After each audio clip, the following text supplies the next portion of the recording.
How does a nation, once designated by God as a liberator, a shepherd to his people, become their prophesied adversary? How does the name Iran, which echoes the ancient and noble Persia, transform from a symbol of restoration to a harbinger of war in the sacred scriptures? This is the great and troubling paradox woven into the prophetic tapestry concerning the nation of Israel. To unravel this mystery, we must not look to the heated headlines of today, but to the dust-covered scrolls of the past, to a time when God spoke a future into existence, naming a man who had not yet been born and an empire that had not yet risen. Our story begins not with a declaration of war, but with a whisper of hope in an age of utter despair. Let us journey back, more than 2,700 years ago, to the kingdom of Judah. It was a time of precarious peace, a kingdom living on borrowed time. The great Assyrian war machine had ravaged the northern kingdom of Israel, and now its shadow, along with the rising threat of Babylon, loomed large on the horizon. In the midst of this political turmoil and spiritual decay, a prophet named Isaiah walked the streets of Jerusalem, his heart heavy with a message from the Almighty. He spoke of coming judgment, of a fire that would purify, of a scattering that would discipline God's rebellious children. He foretold the destruction of their beloved city, Jerusalem, and the razing of the magnificent Temple of Solomon, the very place where the presence of God was said to dwell on earth. To the people of Judah, this was a terrifying and almost blasphemous message. They were God's chosen. How could he abandon them to their enemies? But Isaiah's prophecy did not end in darkness. Beyond the smoke and ruin, beyond the long, sorrowful march into exile, God gave him a vision of restoration. And at the heart of this restoration was a figure so specific, so unexpected, it must have sounded like madness to those who heard it. In the 44th chapter of his scroll, Isaiah records the words of God, a stunning declaration that cuts through time. "It is I who says of Cyrus, he is my shepherd, and he shall perform all my pleasure, saying to Jerusalem, you shall be built, and to the temple, your foundation shall be laid." Cyrus. The name hung in the air, a foreign sound on Hebrew tongues. Who was this Cyrus? No king of Judah, no great leader of Israel bore that name. At the time Isaiah penned these words, the Persian Empire was little more than a collection of nomadic tribes, a minor vassal state of the larger Median kingdom. There was no king named Cyrus. There was no Persian Empire to speak of. The Babylonians had not even yet risen to their full, terrifying power to carry Judah into exile. God was not only predicting the cure, he was naming the doctor before the disease had even fully struck. The prophecy grew even more detailed, more personal. In the very next chapter, God speaks directly to this future king. "Thus says the Lord to his anointed, to Cyrus, whose right hand I have held to subdue nations before him and loose the armor of kings, to open before him the double doors, so that the gates will not be shut. I will go before you and make the crooked places straight. I will break in pieces the gates of bronze and cut the bars of iron. I will give you the treasures of darkness and hidden riches of secret places, that you may know that I, the Lord, who call you by your name, am the God of Israel, his anointed." In Hebrew, Mashiach, it is the same word used for Messiah. God bestowed upon this future pagan king a title of sacred honor, designating him as a special instrument, chosen and set apart for a divine task. God would not just permit him to rise, he would actively hold his hand, guide his campaign, and shatter the defenses of the world's most powerful city, Babylon, for his sake. And the purpose of it all? Not for Cyrus's glory alone, but so that he and all the world would know that the God of the tiny exiled nation of Israel is the one true God who commands history itself. For decades, these words lay dormant in the scrolls, a strange and hopeful promise. Then the first part of the judgment came to pass, just as Isaiah and Jeremiah had warned. The Babylonian hordes, led by the ruthless Nebuchadnezzar, swept down upon Judah. The year was 586 BC. The walls of Jerusalem were breached, the city was burned, and Solomon's glorious temple was torn down stone by stone. The elite, the craftsmen, the scribes, the heart and soul of the nation, were chained and marched hundreds of miles into a foreign land. In the sprawling pagan metropolis of Babylon, the people of Israel wept. By its rivers they hung up their harps, their music silenced by grief. Their captors mocked them, demanding they sing the songs of Zion. But how could they sing the Lord's song in a strange land? Despair was their daily bread. Their nation was a memory, their temple a pile of rubble. and their God, it seemed, had forgotten them. 70 years was the prophesied length of their exile, a full lifetime. Children born in Babylon would grow old and die there, never having seen the hills of Judea. Hope was a flickering ember, kept alive only by the words of the prophets. They clung to the promise of a return, a rebuilding, and they whispered the strange foreign name that was their only key to the future, Cyrus. While they wept and waited, far to the east, beyond the Zagros mountains, the gears of a new empire began to turn, and a boy was born who would unknowingly carry the destiny of God's people in his hands. The stage was being set for the first great act in the long, complex drama of Persia and Israel. The shepherd was about to be revealed. The years in Babylon bled into one another, a long, slow river of servitude. The first generation of exiles, who remembered the scent of cedar in Solomon's temple and the warmth of the Jerusalem sun, grew old. Their hair turned the color of the Babylonian dust, and their stories of home became like faded tapestries to their children and grandchildren, who knew only the ziggurats of Mesopotamia and the whip of their captors. The 70 years foretold by Jeremiah was not a short sentence. It was a chasm of time designed to purge the idolatry from their hearts, to make them long for their God and their land with an ache that was physical. In the schools of the scribes, they painstakingly copied the law and the prophets, their only connection to a heritage that felt a world away.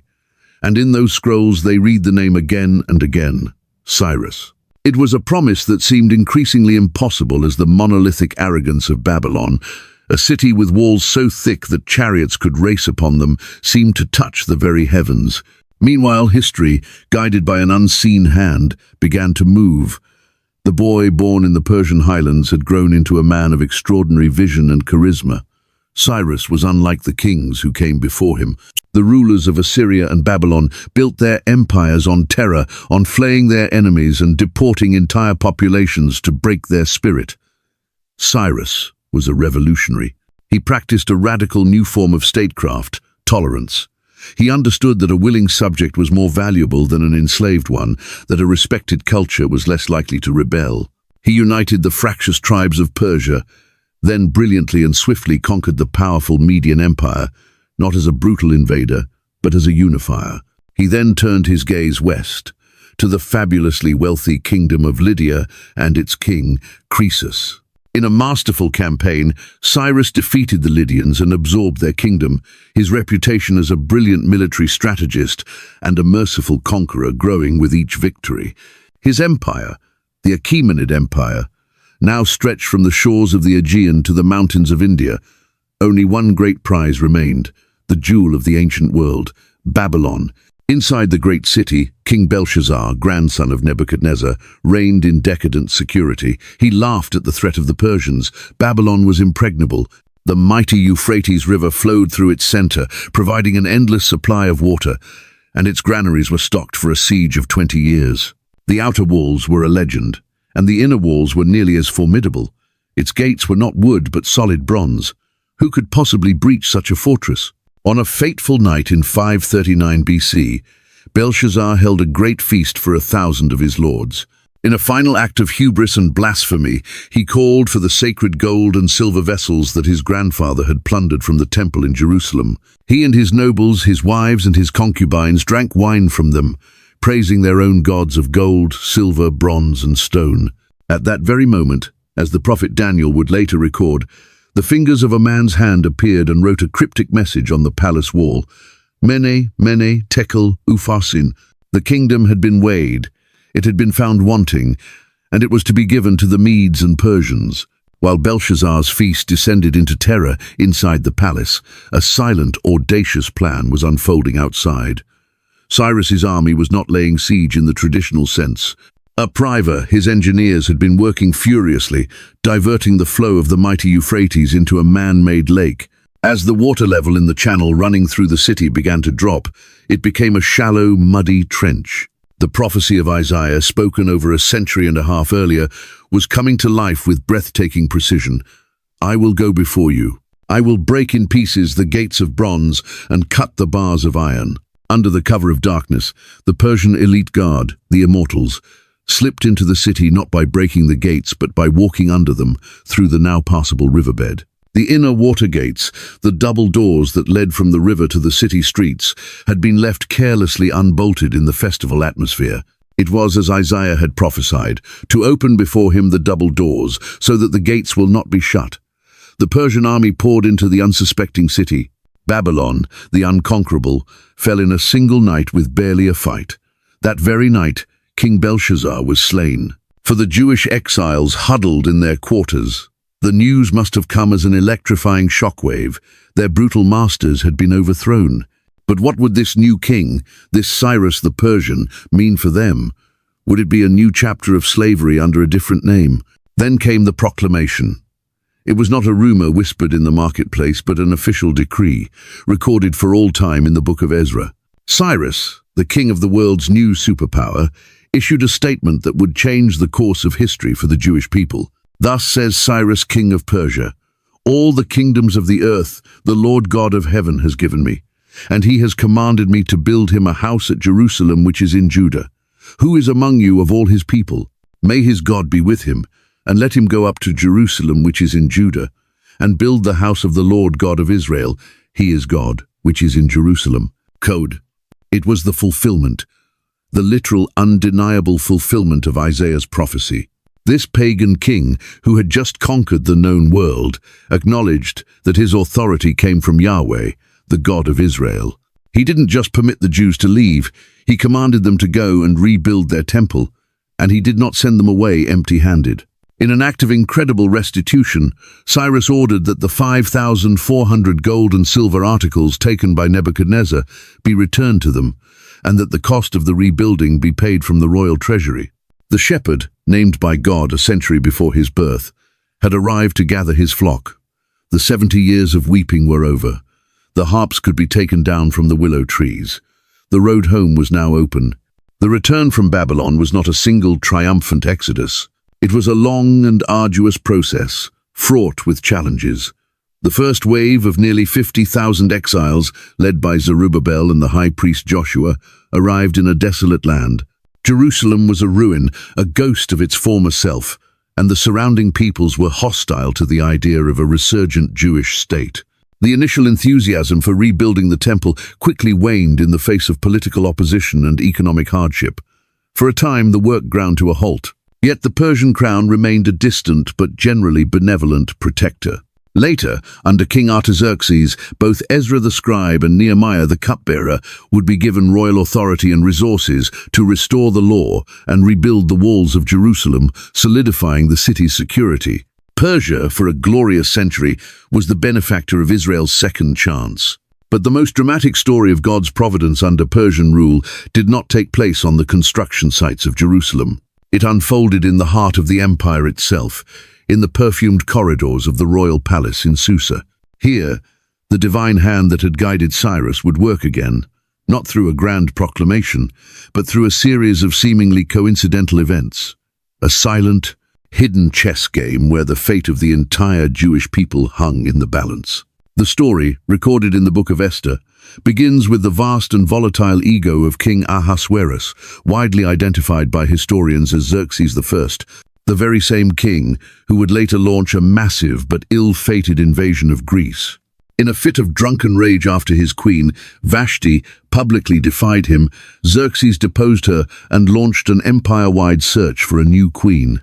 Among the candidates was a young Jewish orphan named Hadassah, whose name meant myrtle tree. Raised by her wise and devout cousin Mordecai, she was a woman of exceptional beauty and grace. On Mordecai's advice, she kept her Jewish identity a secret, going only by her Persian name, Esther, meaning star. In a turn of events that can only be described as providential, Esther found favor in the eyes of the king above all the other women, and he placed the royal crown upon her head. A Jewish girl, an orphan from a conquered people, was now the queen of the most powerful empire on earth.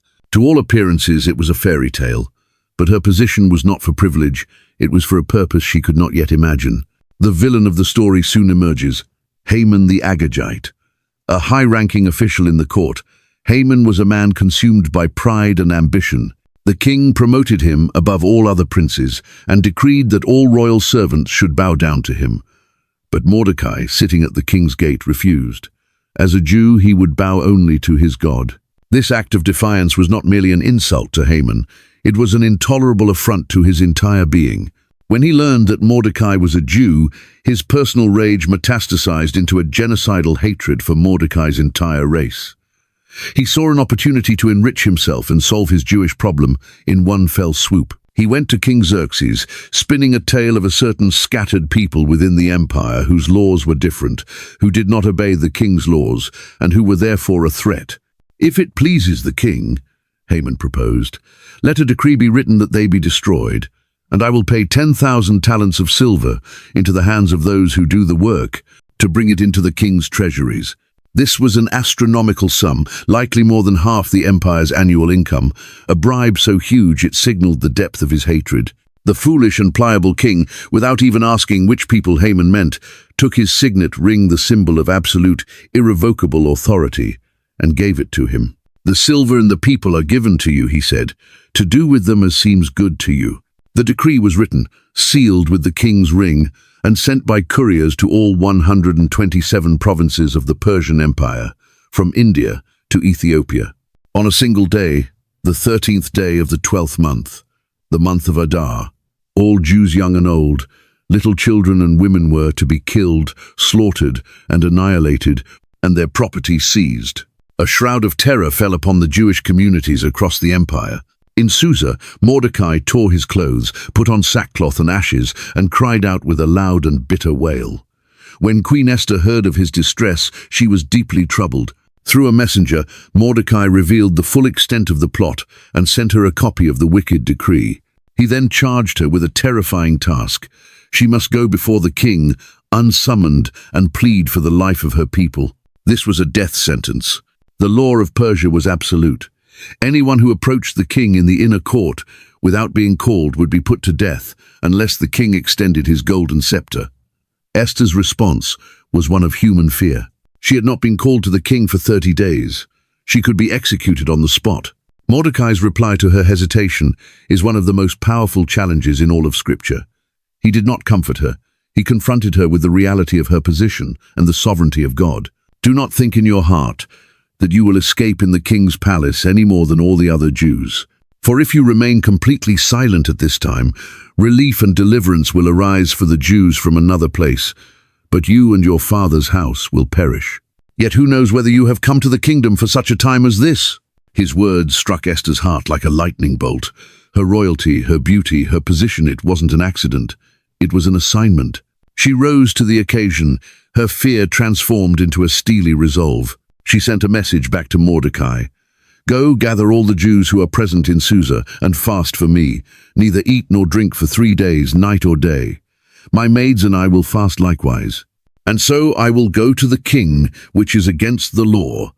And if I perish, I perish." In that moment, a queen prepared to die for her people, trusting not in her own charm, but in the hidden hand of the God she served. The stage was set for a dramatic confrontation that would decide the fate of Israel. The 3 days of fasting were a period of silent spiritual warfare. Throughout Susa, the Jewish community cried out to a God whose name is never once mentioned in the book of Esther, yet whose presence saturated every moment. They prayed for their queen, for their children, for a miracle to avert the coming storm.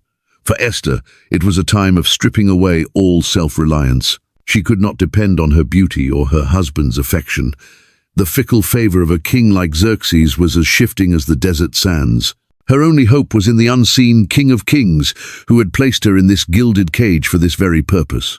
On the 3rd day, Esther put on her royal robes, a physical act of assuming the authority and risk of her position. She did not rush in or demand an audience.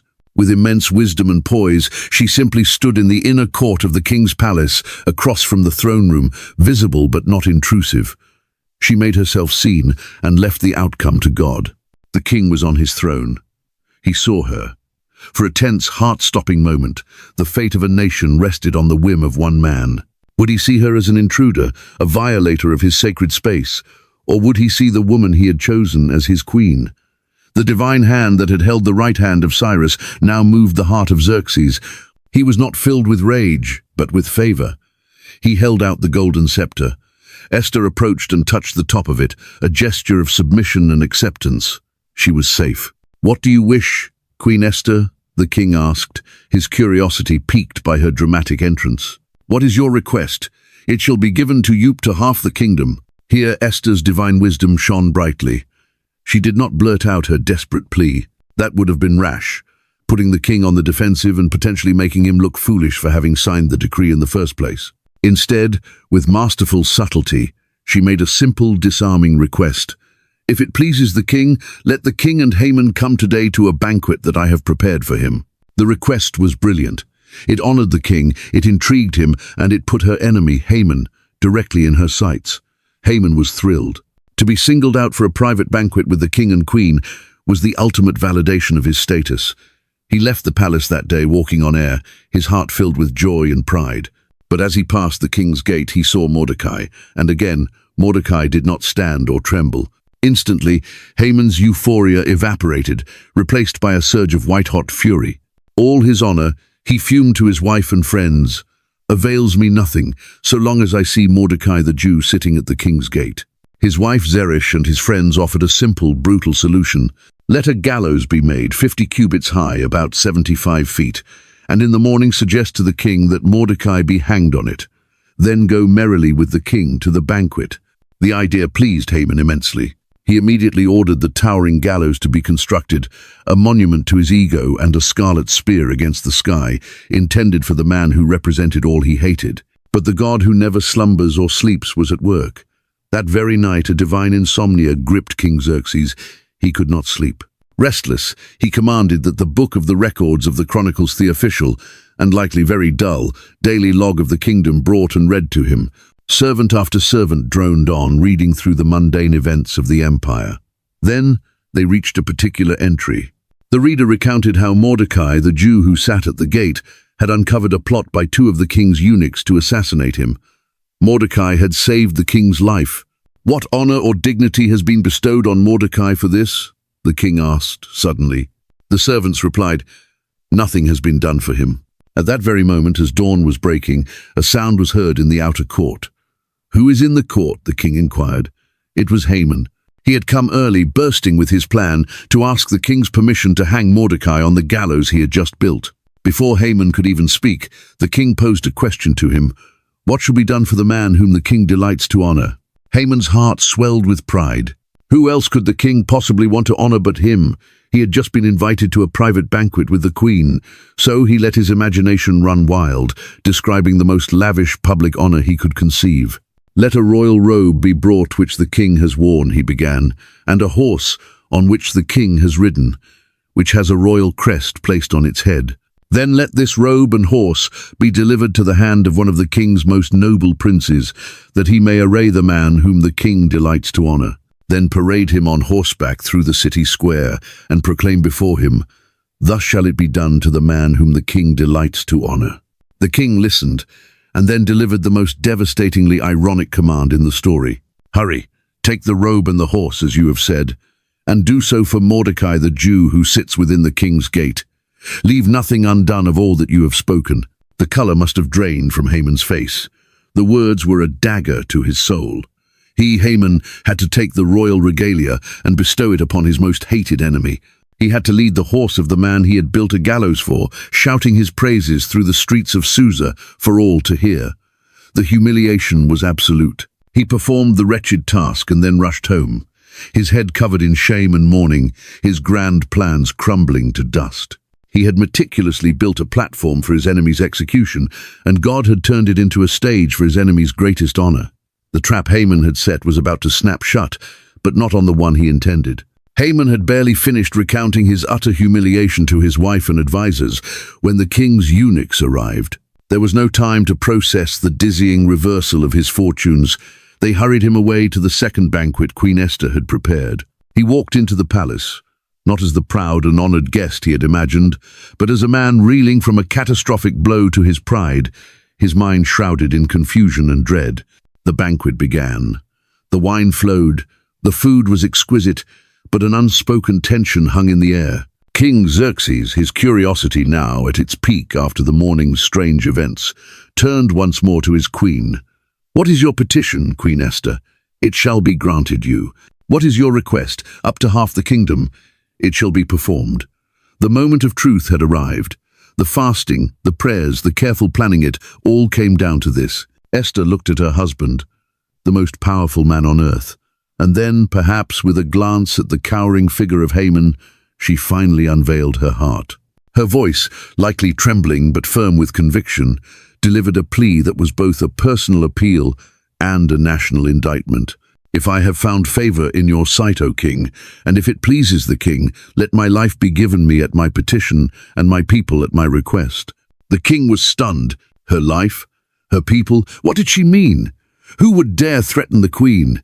Esther continued, her words painting a vivid picture of the horror that had been decreed. For we have been sold, my people and I, to be destroyed, to be killed, and to be annihilated. She then added a politically brilliant statement, showing she understood the pragmatics of the empire. Had we been sold as male and female slaves, I would have held my tongue, although the enemy could never compensate for the king's loss. She was not complaining about a mere injustice. She was revealing a plot of genocide that would ultimately harm the king himself by robbing him of productive subjects. King Xerxes leaned forward, his face a mask of fury. Who is he, and where is he, who would dare presume in his heart to do such a thing? The room fell silent. All eyes turned to Esther. She lifted her hand, not with a flourish, but with the slow, deliberate finality of a judge passing sentence.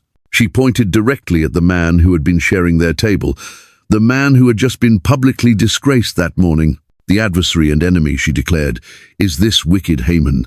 The words struck Haman like a physical blow. The blood drained from his face as he looked from the queen's accusing finger to the king's face, which was now contorted with rage. The king, overwhelmed, rose from the banquet and stormed out into the palace garden to process the betrayal. He had been tricked. His own signet ring had been used to authorize the murder of his own queen and her people, orchestrated by the very man he had elevated above all others. He had been made a fool, and his empire had been brought to the brink of a state-sanctioned massacre through his own carelessness. Left alone in the room with the queen, Haman panicked. He knew his life was over. In a desperate last-ditch effort to save himself, he fell upon the couch where Esther was reclining, begging for his life. At that exact moment, the king re-entered the room from the garden.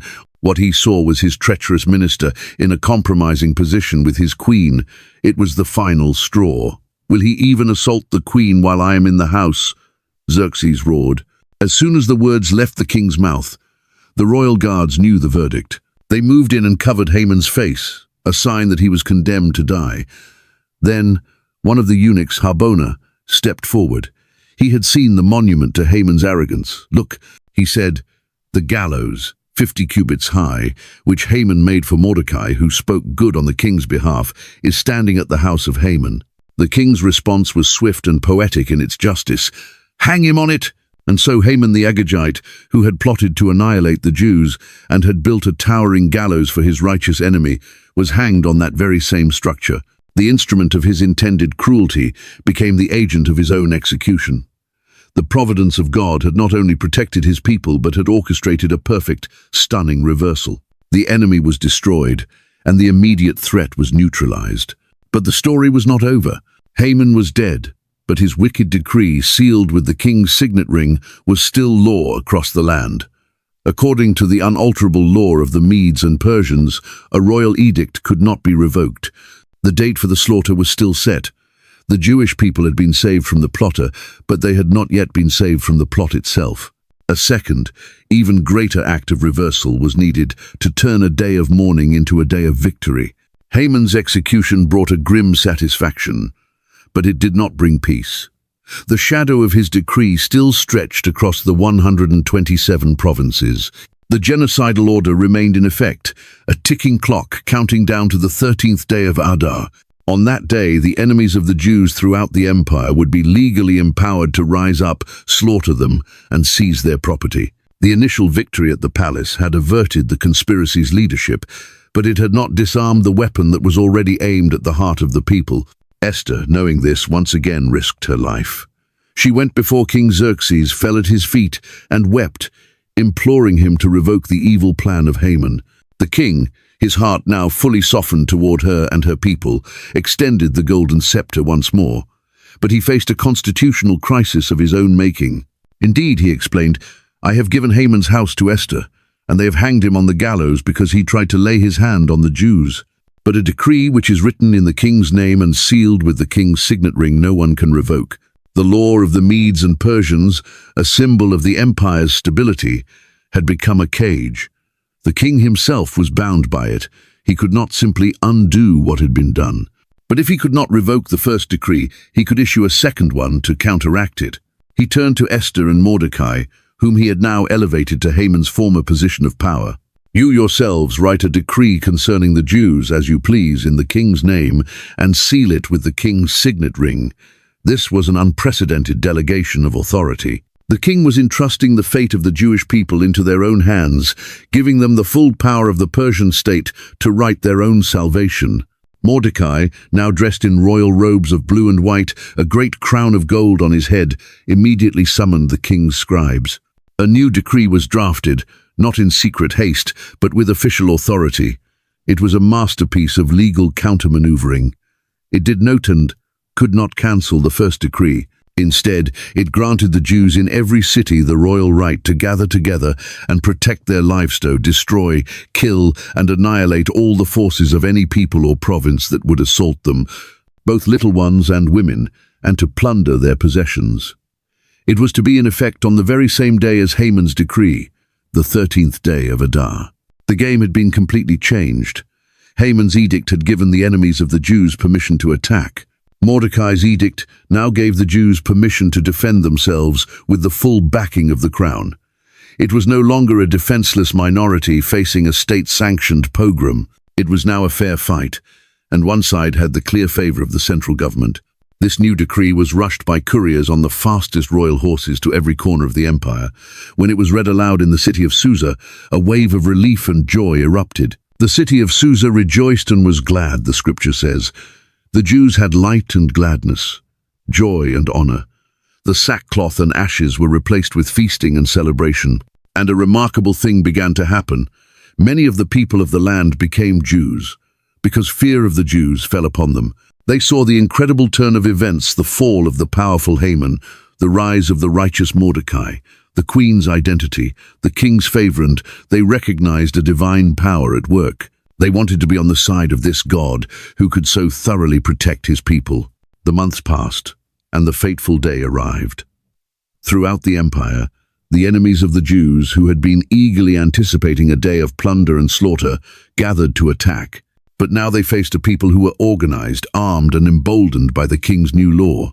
The provincial governors, satraps, and officials, seeing which way the political wind was blowing, all actively helped the Jews because the fear of Mordecai fell upon them. What was meant to be a day of annihilation became a day of stunning victory.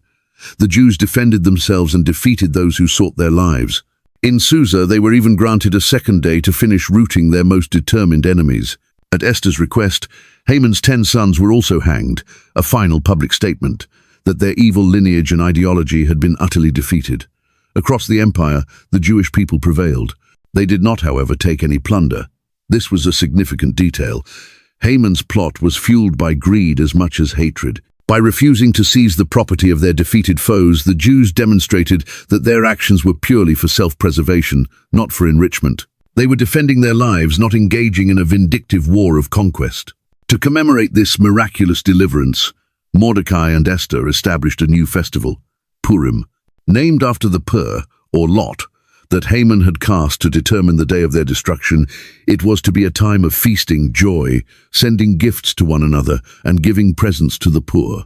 The very day chosen by chance and hatred for their extinction was transformed by God's providence into a perpetual celebration of their survival. The role of Persia, which had nearly become the stage for Israel's greatest tragedy since Egypt, was cemented instead as the setting for one of its most miraculous stories of salvation. The hidden hand of God had turned the tide. For now, in this chapter of history, Persia remained Israel's improbable protector and friend. But other prophets, looking even further into the future, saw a time when this friendly empire would fade, and its name would reappear in a much more sinister context. The festival of Purim became a joyful and permanent fixture in Jewish life, a yearly reminder that even when God seems silent, his hand is secretly weaving a tapestry of salvation. The Persian Empire, under kings like Cyrus and Artaxerxes, and through the dramatic events of Esther's time, had fulfilled its prophesied role as a restorer and protector. It was the breast and arms of silver on Nebuchadnezzar's statue, a mighty kingdom that, in God's sovereign plan, served his purpose for his people. It was the bear, raised up on one side, a lumbering but powerful force in the divine timeline of empires. But the prophecies of Daniel did not end with Persia. They spoke of a succession. The silver kingdom would give way to a kingdom of bronze. The bear would be overcome by a swift leopard.